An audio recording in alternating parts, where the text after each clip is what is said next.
everyone. Welcome back to Underreported Stories, where we cover the news that CNN, MSNBC, and Fox News fail to report on or don't report on enough. And today, I'm in a much different mood than I was last week, because after the show last week, like literally I posted the show and then I just started getting this insane pain that had kind of been there all day, but I'd been focused on work, so I wasn't really thinking. After the show last week, I got hospitalized with kidney stones. I'm like, I cannot believe that was my real life. But yeah, I was like on the show Tuesday, like, heck yeah, this is awesome. I'm back. I'm married, all the things. And then boom, kidney stones, hospital. Ah, it was awful. It was awful. Seriously, some of the worst pain I've ever felt in my entire life. I'm still not 100% recovered. I feel like I'm at like 85%. But I got to get my shit together, okay? I just was like, I can't not work for a whole week after taking all that time off for my wedding. Whatever, you get it. But it was just a crazy, wild ride at the hospital, I will say that. And couple that with, on Tuesday, I made an announcement that my husband and I, Jake, we'd found a house. And I'm like, oh my gosh, great. Yay, we found a house. And so while I'm in the hospital, drugged up like crazy, I mean, they gave me something, I don't even know how to describe it. It felt like my chest was like constricting and I was sitting there and all of a sudden Jake looks at me and he's like, yeah, so the inspection came back. The house has mold, potential termites, a broken AC. And I guess my mom had gone to the house and one of the inspectors said that the neighbor of the house that we were going to buy and put an offer in for was kind of crazy and like to sit on our porch all day, which felt weird. And just at the end of the day, while I'm hopped up on drugs, Jake and my family, not me, I was not making any decisions in that state, but they decided to pull out of the deal. So I went from like, la la la, happy married with a home to like, of course I'm still very happily married, but like hospitalized with kidney stones and back to no home. So it's crazy. It's been a crazy week, but I'm happy to be back. I just want to be like, back into the swing of your normal routine, especially after planning a wedding and all these big things and having all these people. So yeah, I'm ready to be back. And I do feel like I've spent a lot of time on the podcast talking about my life events, but obviously I've had very big life events, so it's understandable. But I do just generally today want to skip the preamble hoopla and just get into the underreported stories that I've been tracking this week because I've just been itching to get back into the politics of all of it. So here's what I've got on the docket for us today. Second gentleman, Doug Emhoff, has been dubbed an asshole, not by me, but by former colleagues who are telling the press about his salacious stories as a lawyer. There's also a voter registration organization that is entering registered voters into a sweepstakes for Taylor Swift tickets. And the story sounds kind of not so bad on its face, but there are so many layers to this that I can't wait to unpack with you. We also want to talk about what's going on with a women's volleyball team in Nevada. There are ladies refusing to compete against a biological male, and they're getting in trouble for refusing to compete against a biological male. We'll get into all of that, as well as a new CDC study revealing the rising number of gender-confused minors in America. All of that and more. So without further ado, let's get into the 5 underreported stories that you need to know. Today's show is brought to you by Based, my merch line. If you didn't know this already, I'm an independent creator, and the best way to support this show is by purchasing my merch line that represents your views. Instead of just asking you guys for donations to fund my independent journalism, my business partner and I created a line of merch called Based Apparel. Based means you are the opposite of woke. It means you're based in logic, you're based in truth, you're based in facts. You get it. Head over to basedinlogic.com to check out our latest apparel. My personal favorite right now is the conspiracy theorist hat. And remember, when you buy merch, you are directly supporting me and this show. And when you get your apparel, please be sure to tag me on Instagram so I can repost you. The second gentleman is reportedly not much of a gentleman at all. Doug Emhoff reportedly hired a part-time model as his trophy secretary and retaliated against young female staffers who didn't flirt back with him when he was working at a hoity-toity law firm. So a bunch of former colleagues came forward and said that Doug Emhoff had hired a model, or a part-time model, named Katya Calderon. And Katya was Doug's secretary, and she was hot for all intents and purposes. And while she was hot, she was also wildly unqualified for this position. And then these same colleagues came out and said that Doug was an asshole, and that's their words, not mine. And he would do these, I guess they're in-office cocktail parties, you could call them, for men only. And while he was there with his male colleagues at these cocktail parties in his office, he would bitch about the women who didn't respond to his flirting. So for those in the listening audience, you cannot see this, but in the viewing audience, you can see Katya Calderon as babe number 4 for a Manco commercial or photo shoot of sorts. But she is basically just kind of like a strawberry blonde woman with, she's up against a motorcycle pressing her chest out and her butt out. Just typical, quote, fake model kind of look. And it's very interesting how these former colleagues have come forward and very much described Doug Emhoff, who is supposed to be this pinnacle of redefined masculinity in America, as actually quite a misogynist who had a, quote, shit list that he kept at the office. And this was for anybody who responded negatively towards him, specifically in the flirting female category.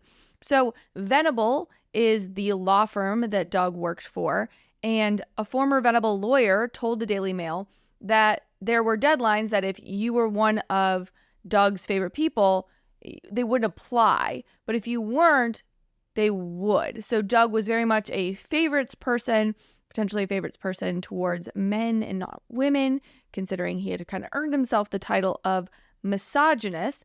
In another incident described by his former colleagues, Emhoff, quote, bragged to management about how he cursed out a female partner at the firm who slightly opened the door to his office. So he was considered, just so brave. He was like this pinnacle of masculinity for bitching out a female staffer, actually not even that, a female partner at the law firm who left his door slightly open. He allegedly said, "Get the F out of my office," according to a former senior Venable staffer. What's worse was that he bragged about it to management at Venable, and they were aghast. He's an asshole. He told them how he, quote, put her in her place, a misogynist. That's who does that. And from these accounts from former colleagues, we also found out that one of Doug Emhoff's ex-girlfriends has also come forward and claimed that Doug slapped her and allegedly slapped her so hard that she spun around in a circle. And there are witnesses who allegedly corroborate this, so on and so forth. I'm still waiting a little more information to come out about that before I report on that as like, I 100% believe this, facts. Like, not to say that it didn't happen. I'm just waiting for more corroborating information because, of course, we always have to ask, do you believe the people that come forward with a big election right around the corner? Are there political motivations involved in this? And I think absolutely. You look at Brett Kavanaugh, obviously Trump and E. Jean Carroll, Joe Biden and Tara Reid, Clarence Thomas, like, that's not to say anything of the credibility of these accusations. It's just to say that the timing is interesting in all of those cases when it comes to maybe an ex-girlfriend coming forward with a slapping allegation. Now, I don't know if this girlfriend came forward previously and is now rehashing previous allegations that she'd made at the time, but I don't think it's just convenient, is all I'll say. And I like to think of that on both sides of the aisle. I don't want to just want to say, oh, well, when they do it to Brett Kavanaugh or they do it to Trump, it's wrong. But when people do it to Joe Biden and people do it to Doug Emhoff, it's right. It's either it's right or it's wrong. We got to pick a lane here. What I don't think is wrong or political in any way is to discuss previous actions taken by Doug Emhoff. I think that these colleagues coming forward from Venable and talking about how he acted in the privacy of his, or what he thought was the privacy of his workplace at the time, I think it gives us a taste of his personality behind closed doors. I'm currently reading a book called, what is it called? Throw the First Punch by Beth Guckenberger. And it had this great analogy about rats, which sounds really wild, but I promise it all ties in. So she made this analogy that just because you open a door slowly and there are rats inside, okay? There's rats in a room. You open the door slowly. When you do so, you give the rats time to scurry away and hide. if you open the door quickly and the rats don't have time to scurry away and hide, no matter how you go about it, whether we expose Doug Emhoff over years and years of investigative journalism, or Doug Emhoff is all of a sudden shot up to political fame and now has to atone for what he's done in the past, it doesn't change the fact that there are rats inside the room or skeletons inside the room, right? It's just the pace at which that information comes out. And I feel that's the same of what's happening with Doug Emhoff. Is people really didn't think that there was any chance that Kamala and Doug would ascend to such a high office. But with 21 days to go until the election, of course, people are like, okay, yes, we need to come out and say what we know about this man. Now that all of a sudden, 60 something days before the election, he's ascended to the highest, people should expose it. And whether that comes from, slowly opening the door or opening the door abruptly, either way, there are rats inside of the Emhoff house, right? So just food for thought. I'm interested to hear what you guys think about whether this is political or not, but I really don't see it as super political. What's actually very sad, but also kind of funny about this, is that Kamala has kind of made her running mate Tim Walz and her husband the face of redefining masculinity. You've seen those cringy commercials all over social media of how Democratic men are redefining masculinity. But Doug's actions indicate that the redefinition of masculinity is hiring trophy secretaries, being a dick, and slapping women. So, good job, Dougie. You're doing a great job. So weird. Speaking, though, of redefining masculinity and Tim Walz, actually, I'm going to combine those things because before our next story, I've got to talk about this crazy X going on, okay? There's been some hubbub on X about an account called Black Insurrectionist who claims to have written statements from an alleged victim of grooming from Tim Walz. Someone in our Instagram community, it's called Story Seekers. It's free to join and it's really great. I get to message back and forth with you guys. But someone in the Instagram community asked if I could give my thoughts on this. So this individual named Black Insurrectionist, that's his name on X, claimed that he had written statements from a victim of grooming from Tim Walz. He was given a statement, he claims, from the victim to release this morning. This was yesterday morning. And he said, the victim has never told me of his intent to bring Tim Walz to court. I assume this means trying to seek legal recourse if possible in a criminal court. And people are now wondering, oh my gosh, is this true? Is this whatever? And so here it says, it just is titled Statement. And it reads, I have decided to make a public statement regarding the relationship between myself and Tim Walz. I also want to make it very clear that I was not the only victim of Tim Walz. I am hoping the others will come forward.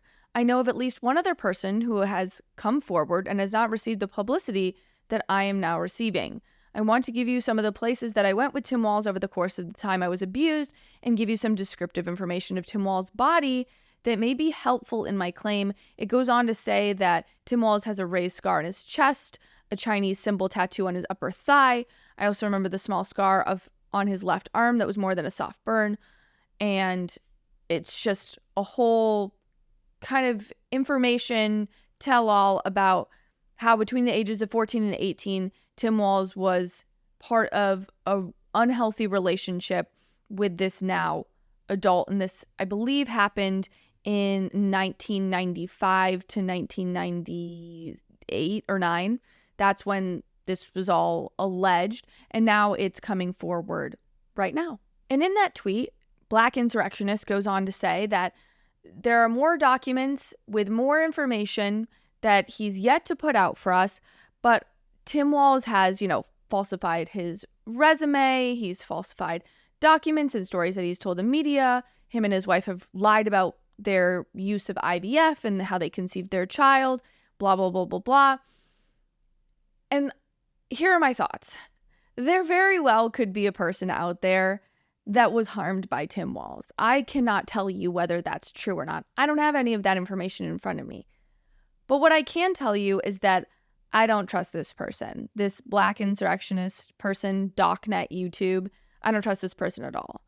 There are people out there who will capitalize off of our mutual distrust and fear of the government and mainstream media. And instead of actually proving themselves to be truth tellers, they point to inaccurate media empires and say, well, they aren't telling you the truth, so come here, listen to me, without actually providing an explanation as to why they are truth tellers worthy of our attention. And I am very anti-credentialing as an individual. I truly hate the idea of belittling citizen journalists. They are the backbone of so much of what we have uncovered in this profession. And I don't like this notion of questioning this individual solely because they are a citizen journalist. Because there are plenty of situations in which somebody with a big story would go to a smaller independent reporter. To negate that, I think, is very elitist and very rude.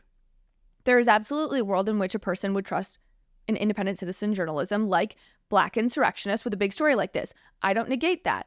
But one of my former colleagues put together a really good breakdown of why this individual with this story is probably not to be trusted.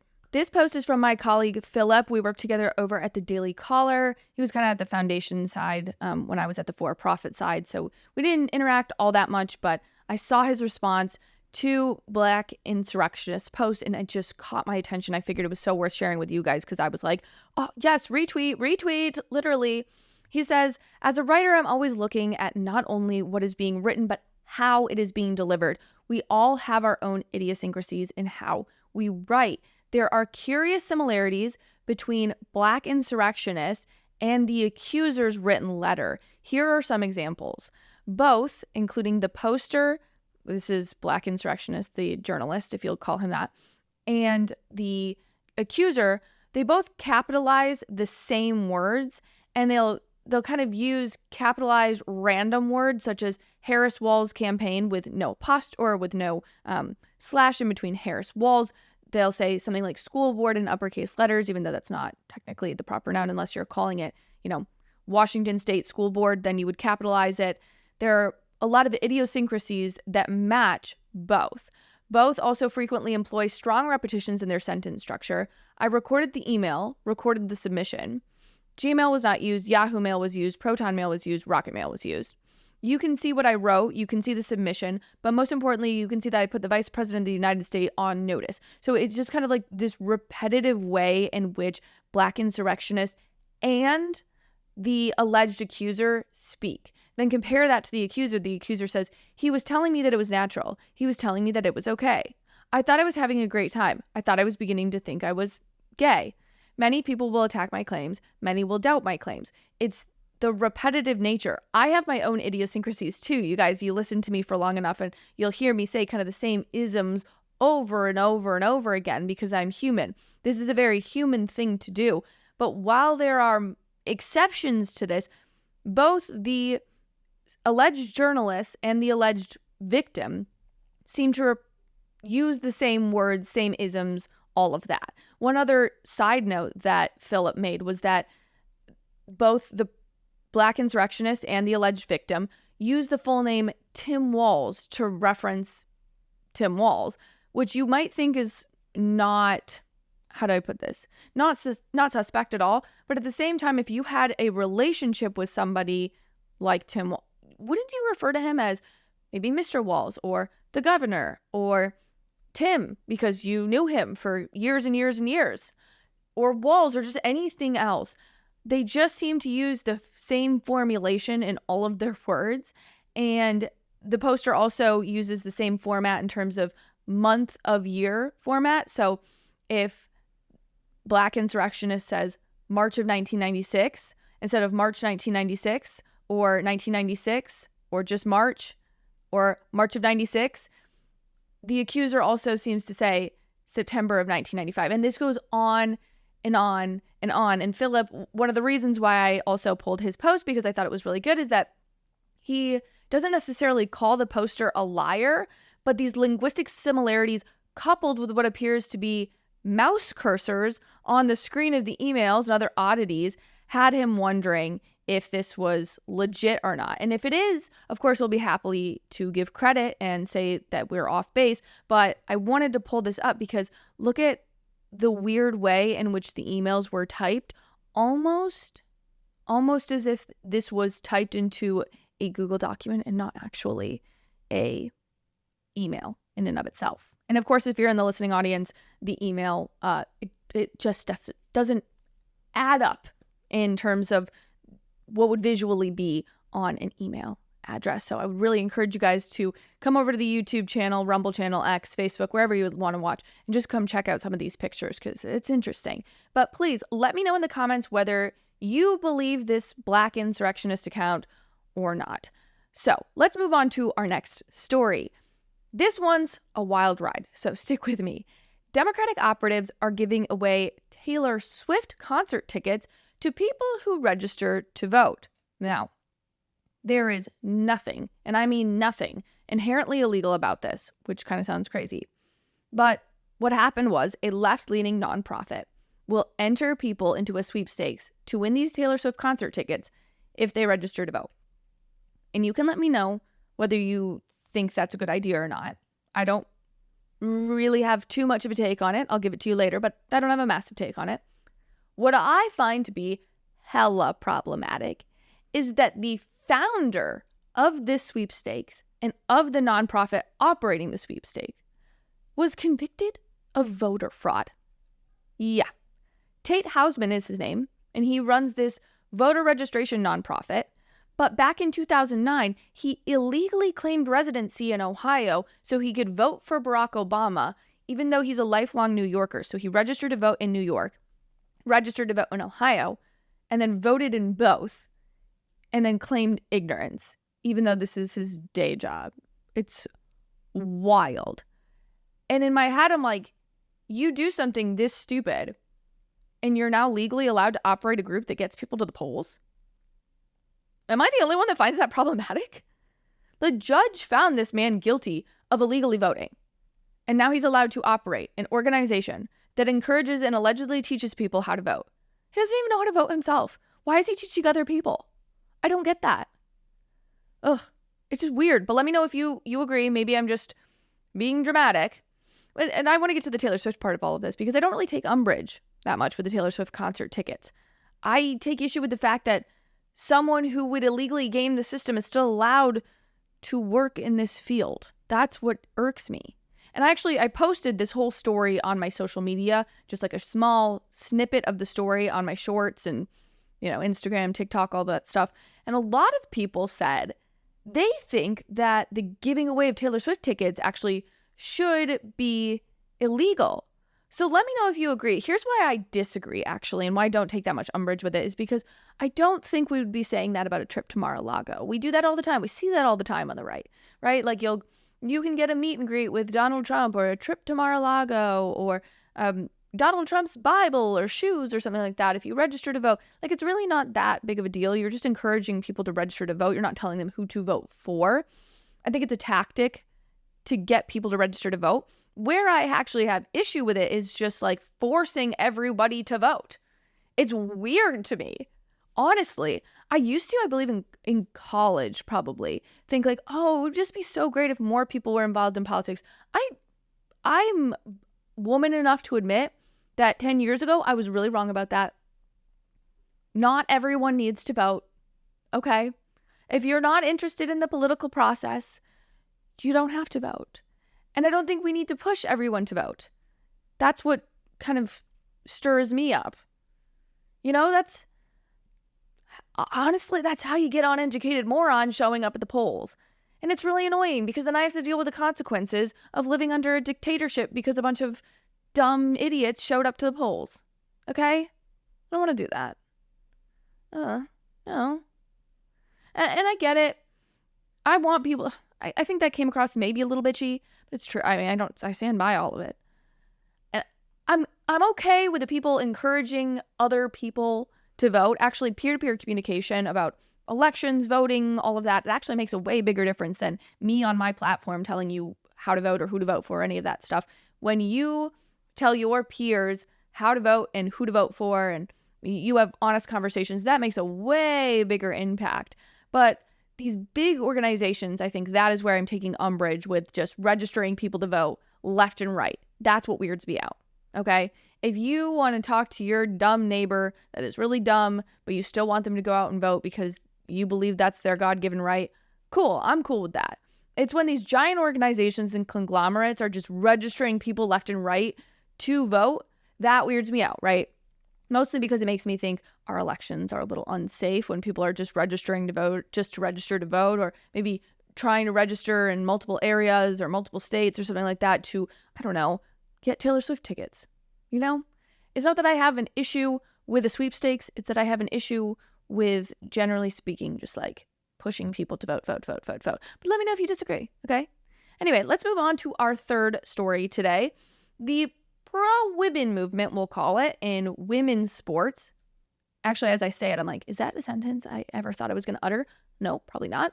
But the pro-women in women's sports movement is growing among collegiate athletes. Thank God.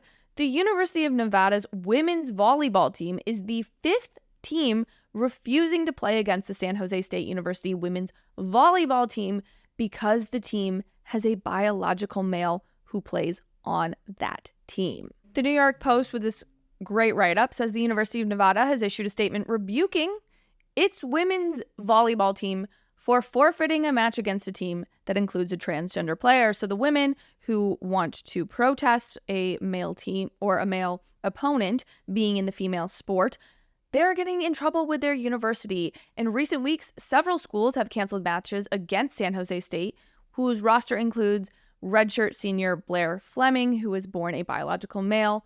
On Monday, players on Nevada's women's volleyball team issued a statement to a right-wing news outlet announcing their decision to forfeit their October 26th match, overriding a previous decision from their university. So the university is trying to get these girls to compete against a biological male, even though the girls are standing up for themselves. The university said in a statement, "We, the University of Nevada Reno women's volleyball team," or this is a statement from the girls.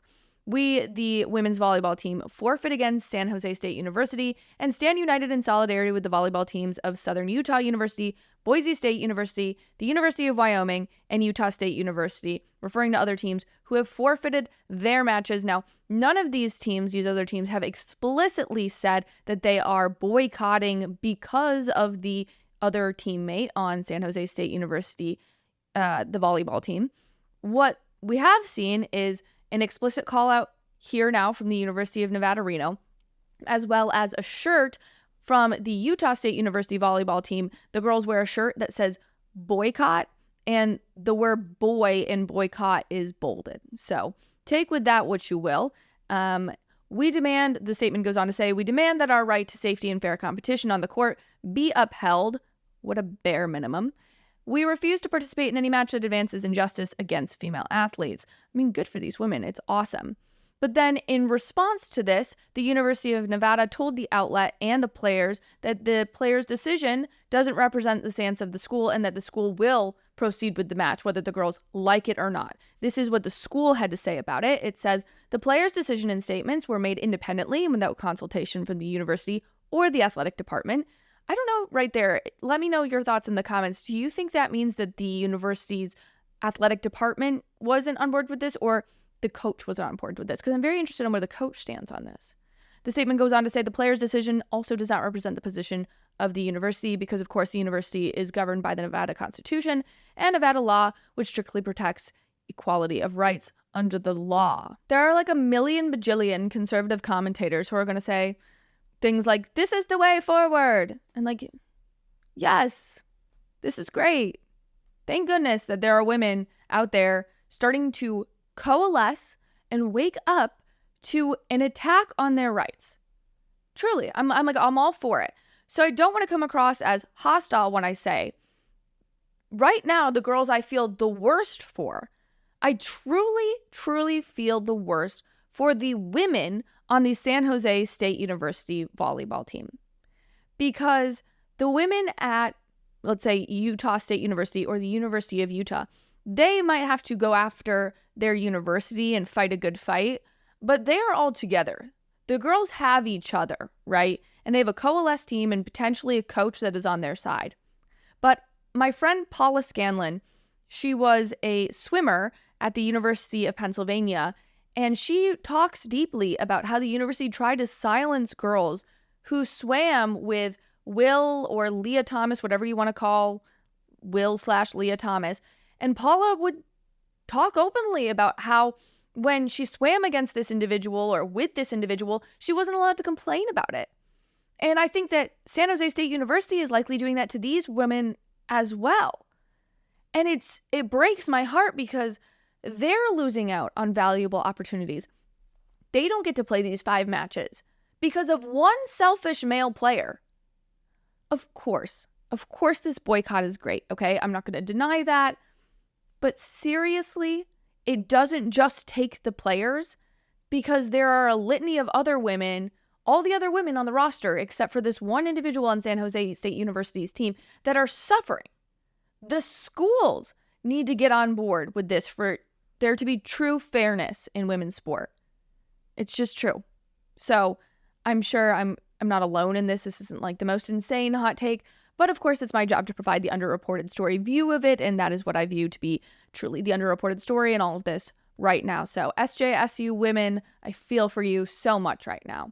But before we move on to our next story, just speaking of women's right, when I was thinking through how I want to go with the flow of today's show, I just wanted to pull up this post that I was posting this weekend on X about women's rights. And this is how I know that we're getting better when we see stories like the volleyball team stories. I know we're getting to the right place, but I know the fight is not nearly over because we have stupid people on the internet that post stuff like this. Somebody tweeted, "As a girl, I just hope that one day I have as many rights as a gun." To which I responded, "You want to be banned from voting, flying, going to school, and rented workspaces? Okay, please. Try Afghanistan and report back, please." Today's show is sponsored by Freedom 2.0. Think all water is the same? Think again. Freedom 2.0 is more than just water. It's health, energy, and unparalleled hydration. Freedom 2.0 goes through an advanced 8-step filtration process, including reverse osmosis, UV light purification, and an infusion of 432 hertz, the healing frequency of the body. This isn't just water, it's a clean, pure source of life. Unlike other drinks loaded with sugar, fillers, and other artificial junk, Freedom 2.0 is your ticket to pure, sustained energy without the crash. So don't settle for less. Experience the clean, pure power of Freedom 2.0. Click the link in the show notes and hydrate smarter today. All right, on to our next story. The CDC did a first-of-its-kind survey with high school students, asking them about gender and gender identity. This is the first time we've ever had something like this go out in the nation. And the findings show that more and more high schoolers are just increasingly confused about their gender. We have the data right in front of me, and it found that 3% of high schoolers identify as transgender, while just over 2% are considered gender questioning. So in total, that means more than 5% of high schoolers don't know what their gender is, which is up a lot. So this survey data comes from 2023. It's being published in 2024, but it was survey data from 2023, and it is up 3.3 or up from, 3.3% of students who felt that way in 2002. So we saw 3.3% of students feel confused about their gender, and in just 1 year, we saw that number almost double. So, wow. I don't think anyone's going to be necessarily shocked. Like, of course this is happening. Look at what's going on in our public schools. Who could possibly be surprised by this? But of course, it's my job to kind of give you the underreported aspect of this. And in that, it's fascinating that we're seeing a continuing rise in transgenderism. But I just think it's interesting, of course, that we're seeing this massive spike in gender-related surgeries also being performed on minors. And obviously an insane amount of money going towards pharmaceutical companies and doctors who are directly profiting from this gender confusion. I think it's all awful. But the underreported aspect of this study that I found odd is that the CDC said that the 5% of students who identify as transgender experience a higher prevalence of poor mental health, and they attribute that to discrimination and hostile treatment against trans-identifying minors. And I have to agree. I can't think of a bigger bully out there than a medical, pharmaceutical, and political lobby telling teens that the only way they can be themselves is if they fundamentally change everything about themselves. That's messed up beyond comprehension. I hear a lot, from my socially liberal friends and honestly a lot of my Christian friends. They just don't want to be perceived as mean when it comes to talking about, discussing, or being around people who struggle with their gender identity. And I feel that urge naturally as a woman too. And I always say time and time again that I cannot think of anything more mean than telling another human being, especially a kid, that they'll only be happy if they change everything about themselves. That's not kind. It's fucking awful. Kindness is providing a roadmap. Kindness is telling people the truth. And no truthful roadmap involves irreversible damage through surgery and hormone blockers. It's not kind. It's not truthful.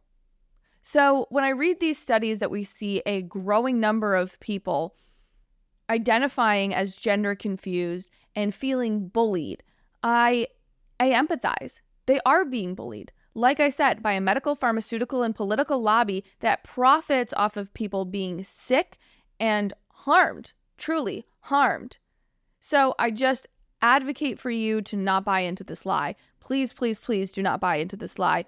It's so sad, and we see that almost double of the number of students are buying into this lie over the course of the last year.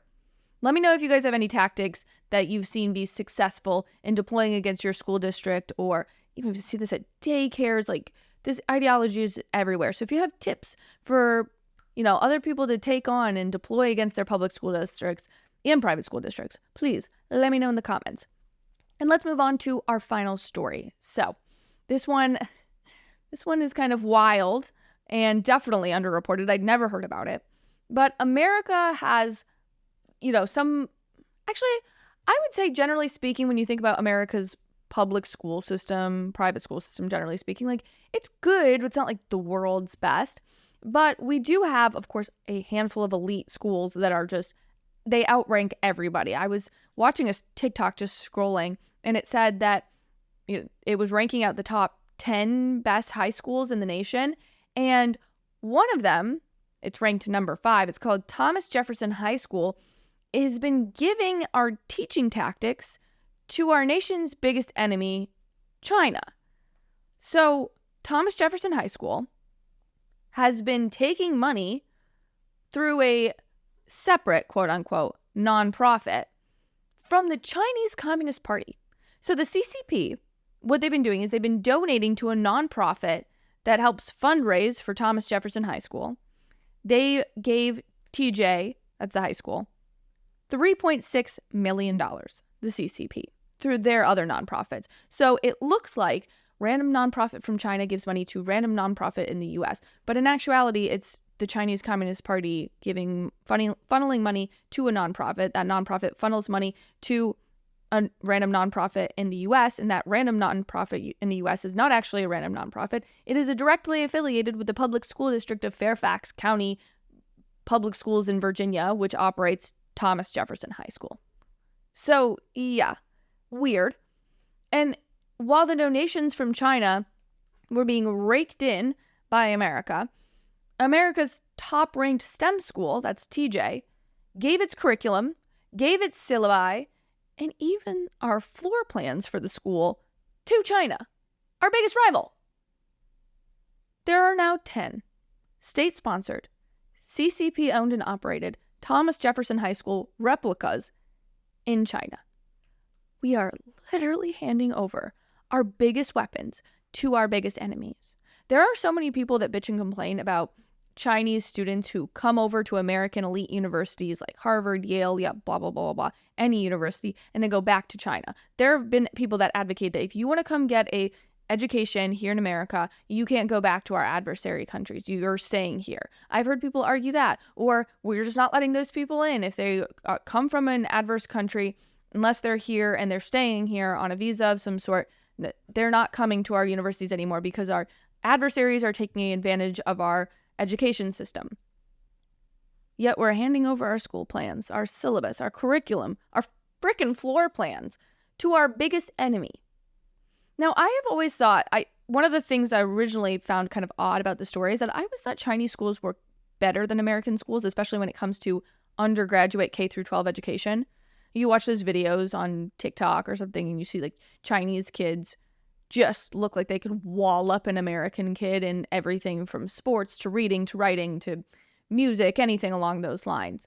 But I think it's more than that. I think China is really interested in just having as much knowledge as possible on our top schools, and the fact that technically a public school would help facilitate that is absurd.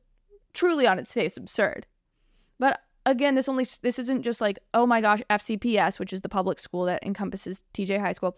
It's not just to point their finger and, shame on you for doing that. No. This only scratches the surface on foreign donations to our public universities and schools. Foreign actors that hate us love to fund our universities. Northwestern University in Chicago, the School of Journalism at Northwestern is almost completely bought out by the Qatari government. It's crazy. You'll see so many of these students go on to work at Al Jazeera because basically the whole school is bought and paid for by the Qatari government. It's just like the way that our public schools and private universities in America operate. They act like they're outsmarting the devil. It's so dumb. They love playing with fire. Like, oh, I can take money from a foreign adversary and just use it to fund this or to fund that. And it's just for fun. You can't outsmart the devil, okay? You can be aware of what's going on, but you can't outsmart it. Don't play with fire. Don't put yourself in this position. Oh, why do our public schools do that? And then we help finance. It's just, you see my frustration, right? It's really crazy. It's really crazy. I really do feel like these people should be fired. I'm not like an advocate for like, oh, you do something I don't like be fired. No, stop giving our plans to the Chinese Communist Party. If you cannot put 2 and 2 together in your head, you probably just shouldn't be near students, okay? You're not a good educator because you can't even educate yourself on what's going on in foreign affairs, what's happening around you. Truly. Anyway, okay, before we wrap up the show, let's do our fan favorite segment, okay? This one is called, Is It Real or Is It Satire? Is it real or is it satire? You cannot be serious! Gosh, I love that little intro so much. Just, makes my heart soar. But anyway, the real or is it satire story of today is this headline. You tell me if you see anything suspicious about this, okay? A Muslim migrant has been granted asylum in Austria after claiming to be a homosexual at risk of persecution if returned to his home country. Since being approved, the man is now eligible to bring his wife and 5 children to the country. Do you think this headline is real or is it satire? No, I'm kidding. I'm not going to do that. But what do you guys think? Real or satire? It is real. Yeah, that's a real headline from the Publica. And I saw this. I was like, I have so many questions. Like, first off, how does the government know you're gay if you have a wife and 5 children that you would take with you to a different country? That sounds odd to me, because if they were a beard, as people would say, why would you bring them with? But I don't know. I mean, maybe there's a real explanation, because I have been reliably informed that people would never lie during the immigration process. That would just never happen. So I'm sure there's a normal explanation for this. If you have some thoughts, definitely drop it in the comments. Okay, friends, obviously that is crazy. I can't believe it, but it could have read a satire. But anyway, that's my show for the day. So I am going to Washington, D.C. this week for a conference with friends. And so while I'm there, I figured let's podcast with one of those friends. So I will have a podcast episode with a friend out on Thursday. I'll also have a new video on YouTube, Rumble, X, and Facebook dropping tomorrow at 7 p.m. per usual. So be sure to check that out. If you are a real one and you made it to the end of today's show, will you drop the volleyball emoji in solidarity with the women who are dealing with a biological male in their sports? All right, guys, have a great rest of your night. I'll see you here next time. Thanks so much for watching. If you liked what you heard, please be sure to give this video a thumbs up and leave a comment about how beautiful, stunning, and funny I am. And if you want more content based in logic, be sure to click over here for more videos and clips of my show. If you have the means to financially support the show, consider purchasing from my merch line, Based Apparel, linked right below. I really appreciate it, and I'll see you back here next time. Bye, friends.